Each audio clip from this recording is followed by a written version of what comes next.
Ada yang bisa kami bantu sore ini? Saya mau berobat Oh karena saya iya, pasien diabetes mellitus iya. dan juga hipertensi, dan kedua lutut saya ini osteoartritis dan osteoporosis. Oh baik Bapak. Kebetulan sore ini ada dokter kami, Dokter Hadi dan Dokter Gigi Lucy. Mohon Oke. menunggu sebentar ya Bapak. Iya. Silakan makasih. duduk. Iya. Yang rapat sama yang rapat. Selamat sore dokter. Selamat sore, Iya dok. Bu Ratna.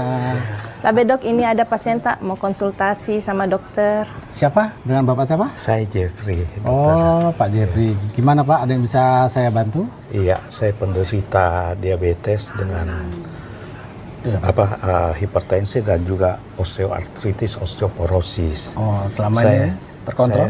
Saya tidak terkontrol, dok. Oh, oke. Saya dengar di Angkatan Laut ada hyperbaric chamber, dok, Oh, yang benar. bisa membantu. Ya, nanti sambil Iya. kita bisa jelaskan aja dok. Gitu. Baik dokter, untuk konsultasi lebih lanjutnya, baik silahkan duduk dulu dokter. Tabe dokter. Assalamualaikum dok. Waalaikumsalam. Terima kasih dok sudah hadir di studio 2 TVRI. Silakan dok. Terima Ya. kasih. Dok, ini Pak Jeffrey, pasiennya udah datang dok. Tapi sebelum kita ngobrol lebih jauh, saya izin dulu saya menyapa pemirsa di rumah ya dok. Oke, dok. Iya. Assalamualaikum warahmatullahi wabarakatuh. Waalaikumsalam warahmatullahi wabarakatuh. Selamat berjumpa lagi saudara dalam acara Rubrik Kesehatan. Saudara, kita ketahui bahwa terapi oksigen hiperbarik TOHB bukan hanya untuk mempercepat penyembuhan medis, tetapi terapi ini ternyata juga punya manfaat besar untuk kebugaran tubuh hingga kecantikan kulit. Nah, sudah hadir bersama saya di studio 2 TVRI. Tamu istimewa saya ada dua pemirsa. Di sebelah kiri saya, beliau Dr. Suhadi MKK SPKL Subspesialis PHK IVOKA CHKP MKM FIHFAA.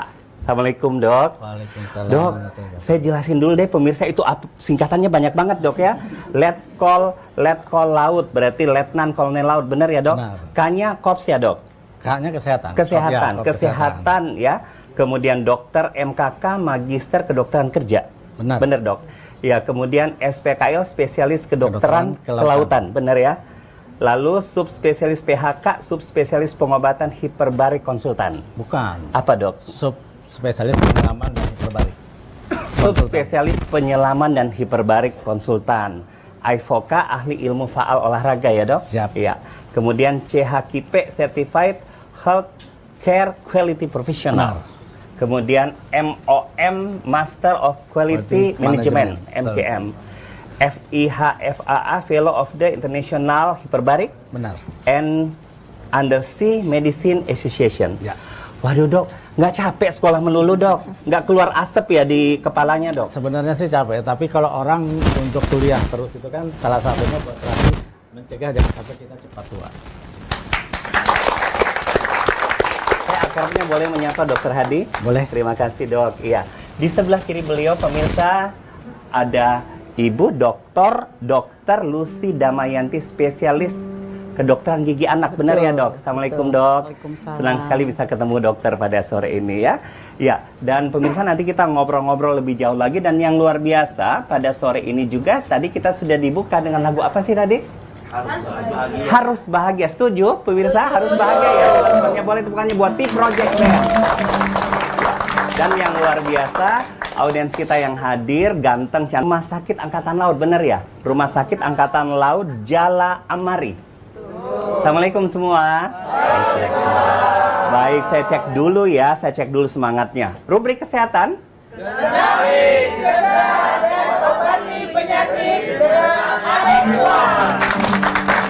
Terima kasih luar biasa.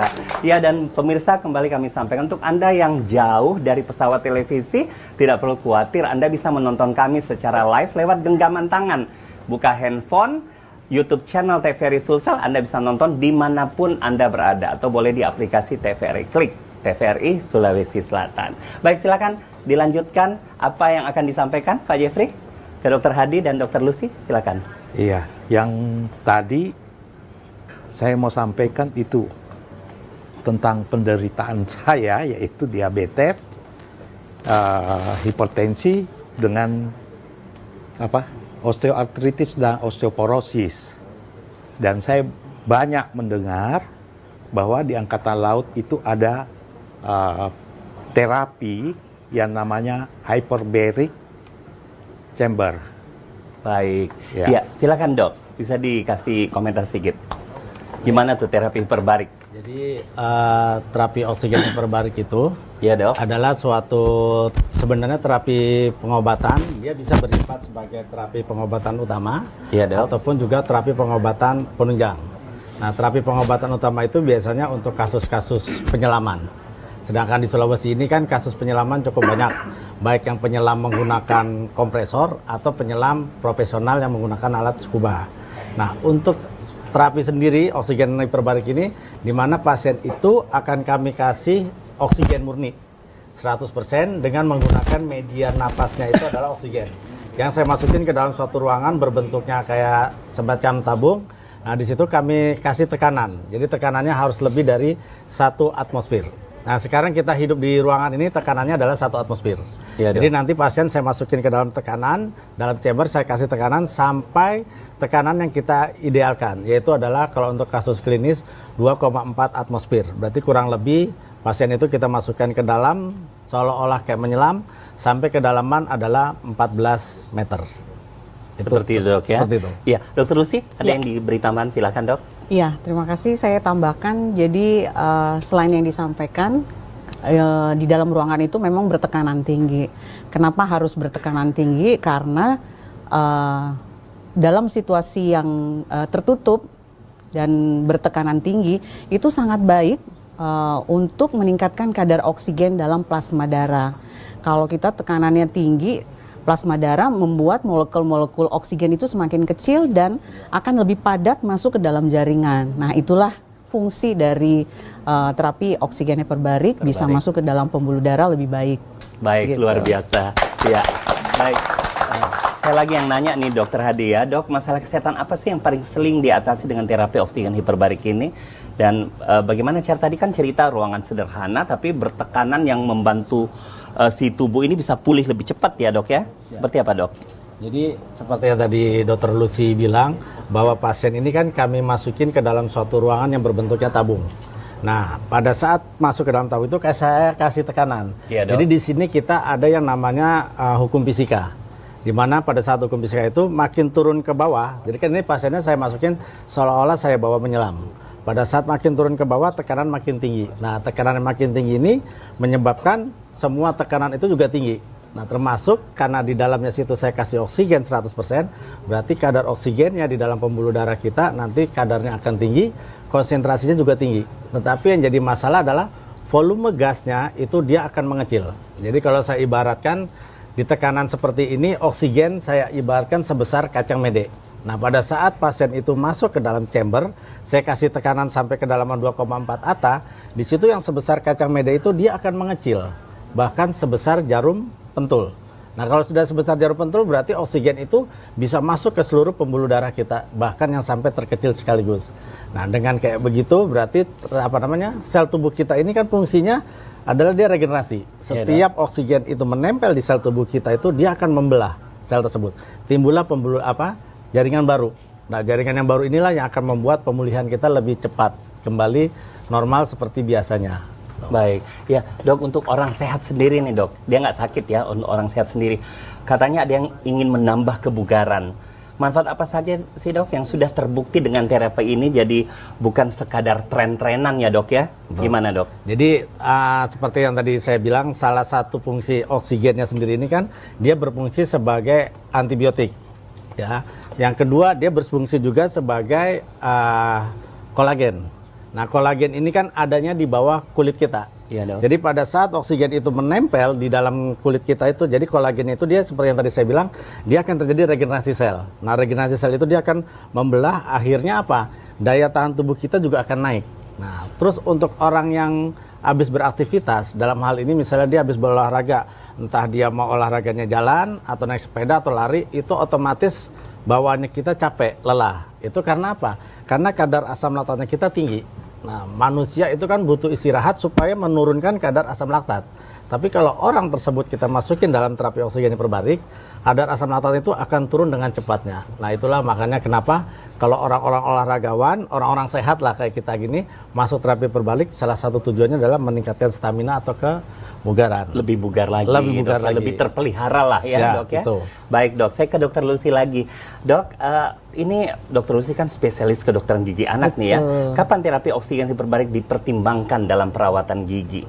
Misalnya mungkin setelah pencabutan kah, atau mungkin ada operasi rahang dok, gimana? Ya, jadi fungsi dari terapi oksigen hiperbarik ini seperti yang disebutkan tadi bisa berfungsi sebagai terapi utama dan penunjang. Namun pada perawatan gigi tetap untuk pengobatan itu tetap yang utama adalah pada ilmu kedokteran gigi ya. Kalau untuk terapi oksigen hiperbarik itu sebagai penunjang. Nah, untuk kasus-kasusnya sendiri itu sangat membantu proses penyembuhan pada operasi yang infeksi berat ya, misalnya ameloblastoma ya, tumor pada rahang. Kemudian kebetulan saya di bidang kedokteran gigi anak sering menemukan kasus pada anak yang takut untuk cabut gigi, padahal sudah waktunya cabut gigi, sehingga tekanan dari gigi permanennya itu mendesak ujung akar dari gigi sulung. Nah, karena tidak dicabut, sehingga ujung akar itu bisa tembus ke gusi dan membuat luka yang Lebih besar. bahaya lagi ya, dok ya? Sebetulnya tetap pengobatan utamanya kita cabut gigi menunggu sembuh. Tapi kalau mau lebih cepat sembuh, itu bisa kita terapi di terapi oksigen hiperbarik. Kemudian kasus yang lainnya lagi ada yang pasien-pasien yang sedang terapi radioterapi pada kasus mungkin sedang ada radioterapi ya, kasus-kasus untuk kanker mungkin, tetapi memberi efek pada rapuhnya pada tulang rahang. Nah, itu terapi pada hiperbarik ini itu sangat membantu untuk mempercepat proses penyembuhan. Seperti itu. Baik dok. Ya dok, kalau jika pasiennya ini anak-anak ya dok ya, apa syarat utama agar mereka aman mengikuti terapi ini dok? Ya, anak-anak itu memang agak sulit, tapi kalau kita tahu penanganannya ya mudah ya. Mungkin pada anak-anak itu kita yang pertama, yang penting dia bisa terima instruksi kooperatif. Kalau perlu didampingi sama orang tuanya juga boleh, dan tidak ada keluhan pada gendang telinga, kemudian tidak sedang dalam kondisi batuk pilek gitu ya. Kemudian mungkin sebelum masuk chamber kita beri penjelasan dulu ya, dan membuat suasana dia relax, jadi tidak ada ketakutan untuk bisa masuk dalam ruangan chamber misalnya. Iya, dikirain mau diapain gitu ya dok, ya malah nangis-nangis nanti anaknya dok. Dan di dalam chamber juga bisa kita minum ya, bisa mengunyah permen gitu. Baik, iya. Saya ke dokter Hadi lagi dok, berapa lama sih durasi satu sesi dan berapa kali biasanya seseorang perlu terapi supaya manfaatnya udah mulai kerasa dok? Kalau durasinya sekali melaksanakan terapi itu kurang lebih adalah hampir 2 jam. 2 jam itu kita bagi 3 kali 30 menit. Pasien tersebut akan kita kasih oksigen ini itu 100%. Dengan diselingi udara biasa itu adalah dicopot, maksudnya dia menarik udara biasa itu sekitar 5 menit. Kenapa harus saya copot 5 menit? Karena oksigen yang kadarnya 100% tersebut tidak boleh kita hirup lebih dari 30 menit.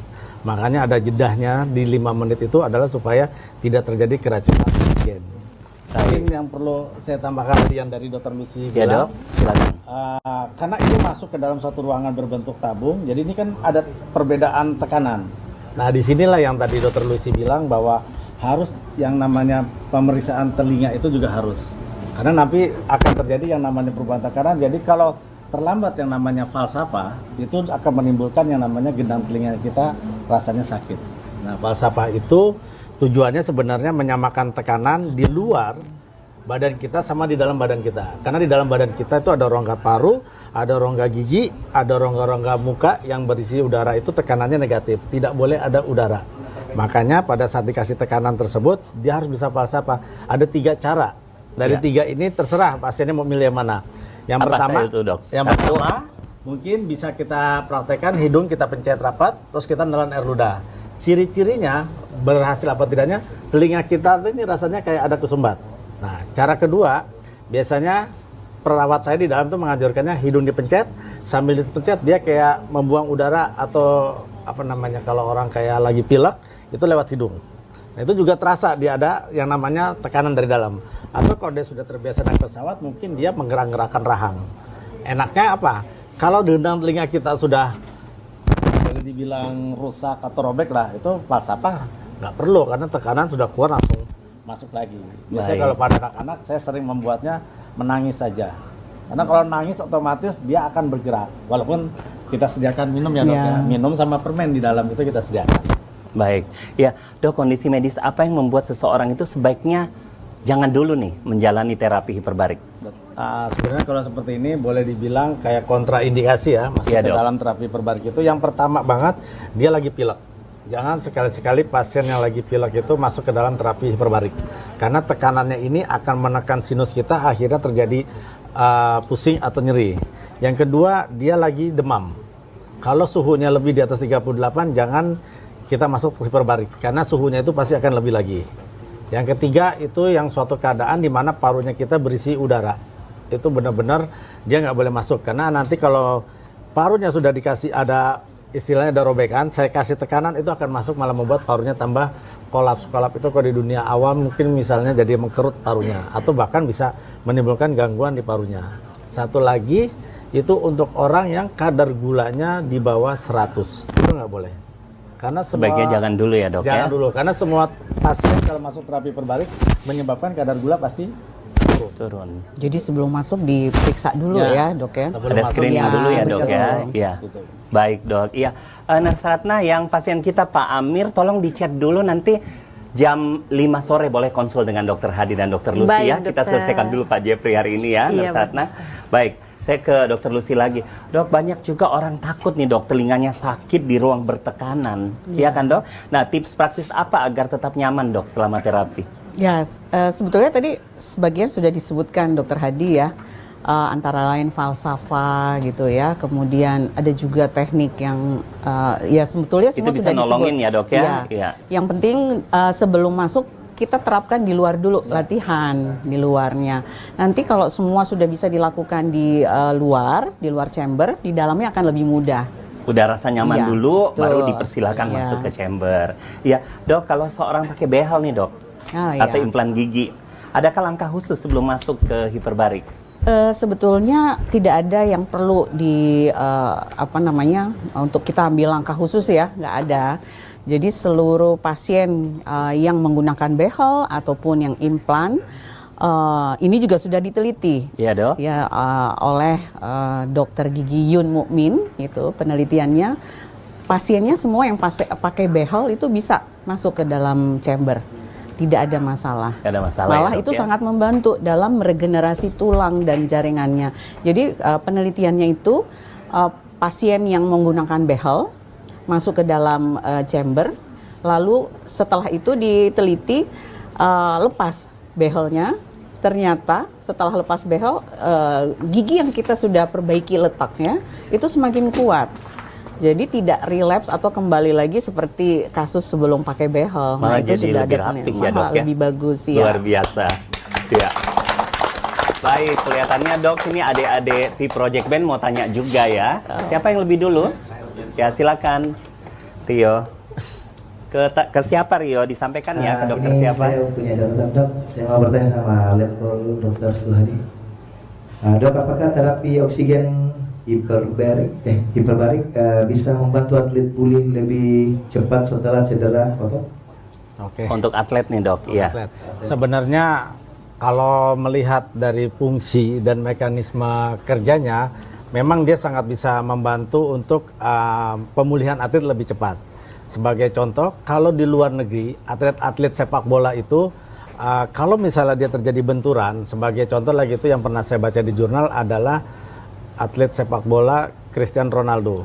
Jadi dia pada saat bermain bola terjadi benturan di kakinya dan itu cederanya terjadi ligamen atau spring ya, tertarik. Nah itu ternyata pada pasien olahragawan kalau kita lakukan masuk terapi hiperbarik itu penyembuhannya lebih cepat. Yang seharusnya itu penyembuhannya bisa 3 bulan, 6 bulan, tapi dengan hiperbarik itu mempersingkat waktu untuk istirahatnya. Makanya cukup bagus untuk atlet untuk hiperbarik ini. Karena apa? Oksigennya di sini bersifatnya sebagai antioksidannya. Jadi dia akan mengasih oksigennya yang lebih tinggi di tempat daerah yang mengalami cedera tersebut. Di situ terjadilah regenerasi selnya itu lebih bagus. Nah, itu. Baik. Puas Rio? Ya. Berikutnya Vino atau Novi dulu? Novi. Novi ke dokter siapa, No? Ke dokter Lucy. Baik. Saya mau bertanya, untuk orang dengan gigi sensitif, Dok, apakah ada risiko rasa ngilu bertambah ketika mengalami terapi hyperbaric? Oke, terima kasih pertanyaannya ya. Sama-sama, Dok. Mbak Novi ya. Suaranya bagus, Mbak Novi. Terima kasih. Jadi untuk pasien-pasien gigi yang masuk ke dalam chamber itu dengan kondisi yang ngilu ya sebelumnya ya, kemudian nanti masuk ke dalam chamber apakah memperparah gitu ya? Jawabannya tidak gitu, karena gigi yang sensitif itu kan belum mengalami kerusakan yang di dalam pembuluh darahnya. Mungkin maksudnya ngilu-ngilu ya yang di bagian luar.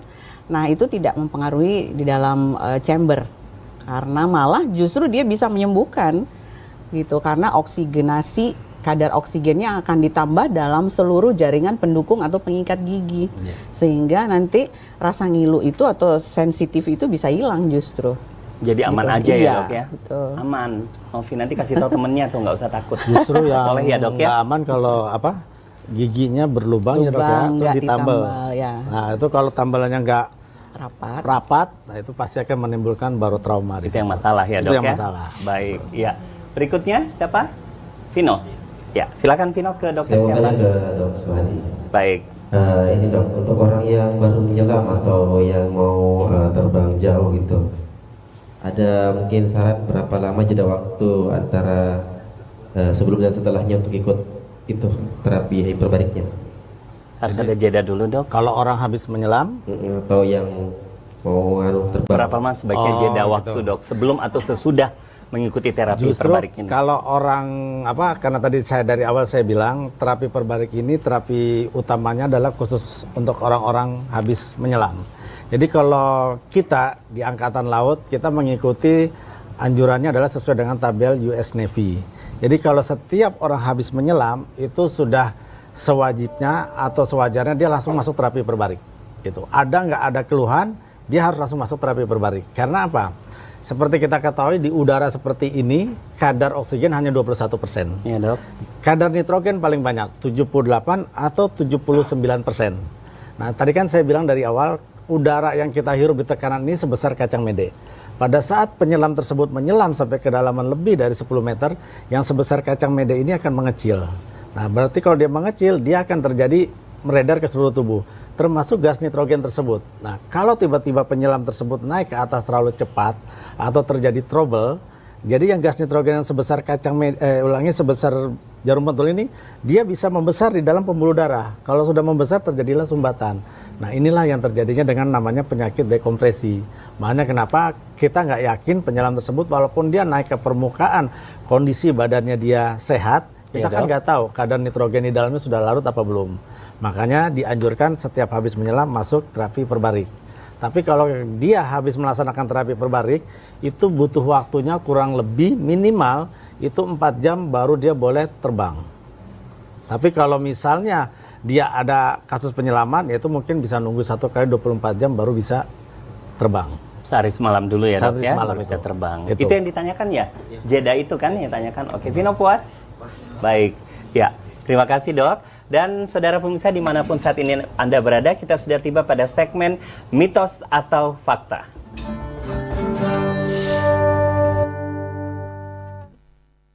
Statement, mitos atau fakta, Dok, katanya cukup 1 kali masuk ruang oksigen hiperbarik, semua masalah kesehatan langsung sembuh. Bablas anginnya ya, Dok ya.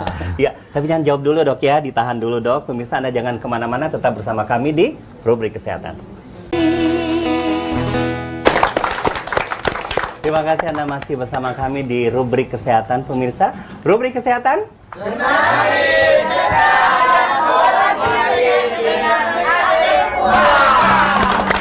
Terima kasih.